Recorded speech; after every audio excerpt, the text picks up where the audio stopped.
Estamos de volta com o programa Ponto de Vista. A entrevistada de hoje é a doutora Nelby Freitas. Ela é delegada da Polícia Federal do Amazonas. Ela fica lotada diretamente na Delegacia de Imigração.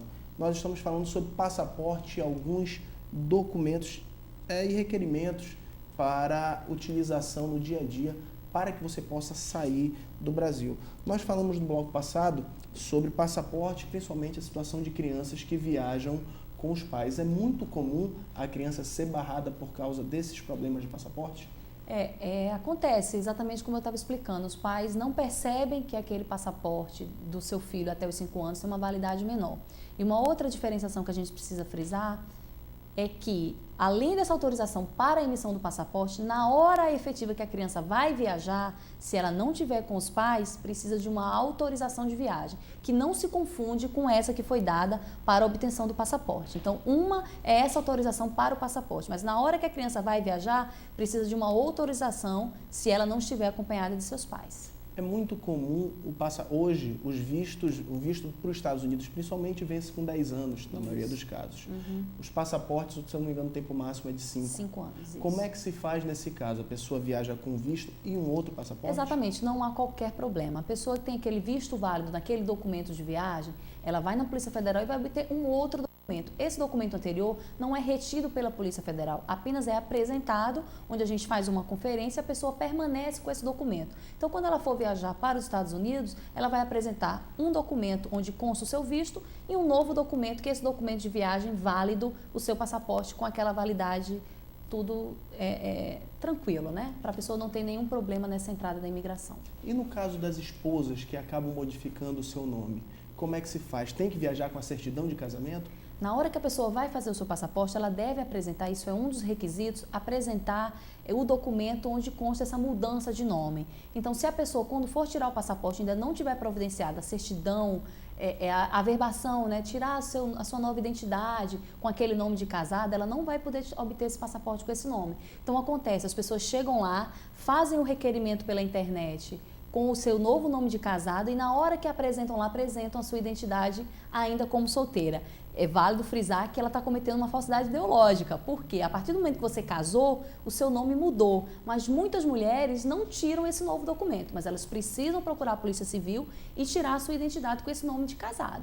Ok, prestem atenção, mulheres, se vocês querem viajar, e principalmente em lua de mel, é muito comum isso, né? Exatamente, mas se a pessoa já tirou o passaporte antes com o nome de solteira, não tem problema. Mas aí quando ela voltar, para que ela não haja problemas no futuro, já providencia o seu novo passaporte com aquele nome de casada, para não ter problemas futuros. Nós estamos falando de vários problemas com o passaporte, mas como é que a pessoa hoje faz para tirar o passaporte? Olha, Rodrigo, é muito simples. A pessoa começa tudo pela internet.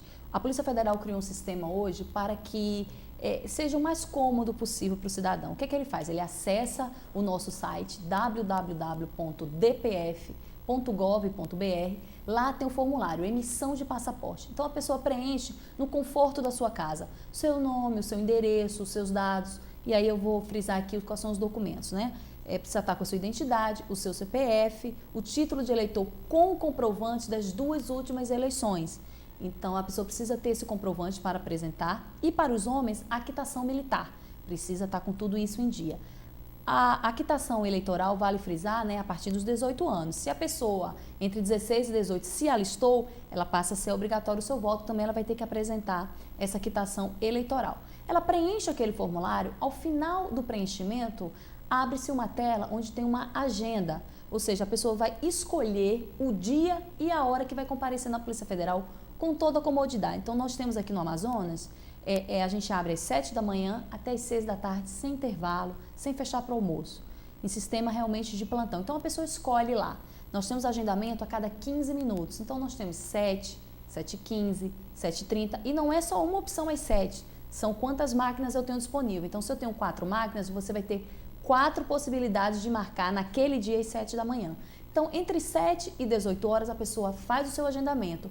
Isso é muito cômodo, porque a pessoa vai chegar lá 5 minutos, 10 minutos antes do seu horário agendado e vai ser atendida rigorosamente naquele horário. Não precisa ter aquela fila preferencial, aquela pessoa de idade que tem problema de locomoção, não precisa ter uma fila para a grávida, não precisa ter aquela fila para aquela mãe que está amamentando. Por quê? Porque ela vai fazer o seu agendamento, ela vai chegar naquele horário e ela vai ser atendida rigorosamente nesse horário.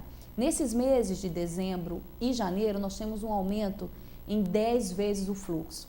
Nos outros meses, Rodrigo, a gente atende 30 pessoas por dia lá. Nesses meses, a gente chega a atender 300 pessoas. As pessoas deixam para a última hora. Infelizmente, o brasileiro deixa para tirar na última hora. Então, chega em janeiro, lembra que vai viajar, lembra que vai para Margarita e corre lá na polícia para obter o seu documento. Isso causa um tumulto para quem agendou e para essas pessoas que não agendaram, que chegam lá desesperadas, querendo um encaixe. Por favor, vamos fazer as coisas da maneira mais correta. É mais cômodo para todo mundo, é uma benesse para o cidadão, ele pode marcar o seu horário. Olha que maravilha, se todos os lugares que a gente fosse hoje, no médico, ou seja lá onde fosse, a gente pudesse agendar esse horário, a gente se programa e a gente coloca exatamente esses horários alternativos. Então, aquela pessoa que trabalha no distrito ou que não tem muito horário do almoço, a gente abre às 7 da manhã, exatamente para facilitar que as pessoas vão lá na polícia nesses horários, hora do almoço ou antes do expediente. Eu posso dizer por mim, como advogado trabalhista, a doutora Nelby também já foi advogada. É verdade. E sabe bem da situação. Advogado trabalhista quase não tem tempo. É verdade. Então marquei, eu lembro quando eu tirei o meu, na verdade renovei meu passaporte. Eu marquei 12:30, em meia hora eu estava com tudo resolvido, pronto para ir embora e pronto para almoçar. Que bom. Então, agora falando, eu sei, mas muita gente não sabe dessa situação. Hoje, se paga alguma taxa para emissão do passaporte?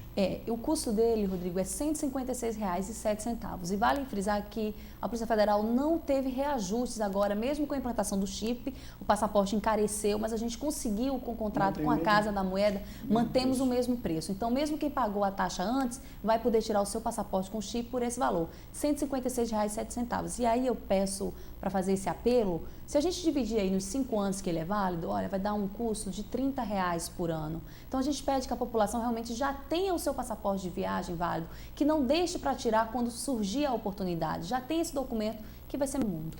E quanto ao prazo para o recebimento desse passaporte? Tá, a pessoa entrou na internet, fez aquele formulário, preencheu tudo, marcou o dia de ir na polícia. Desse dia que ele comparecer lá, que é o dia que a gente vai colher sua foto e as suas digitais, o passaporte vai chegar na mão em até 7 dias. Por quê? Esse passaporte é feito na Casa da Moeda. A Casa da Moeda fica no Rio de Janeiro. É uma das poucas instituições de quando ainda a nossa capital federal ficava no Rio de Janeiro que não se mudou para Brasília. Então, a Casa da Moeda fica no Rio de Janeiro e esse passaporte é confeccionado lá, para você ver como é o rigor e a segurança desse documento. Na hora que a gente está lá na polícia, coletando sua foto, tirando sua digital, online, a Casa da Moeda está recebendo esses dados e é confeccionado esse documento. Então, esse prazo de entrega é o prazo de entrega que a gente tem com o contrato com os Correios para trazer esse documento da Casa da Moeda do Rio de Janeiro e chegar na mão da população aqui no Amazonas. Ok, fazer agora um pequeno intervalo e volto já já com o programa Ponto de Vista.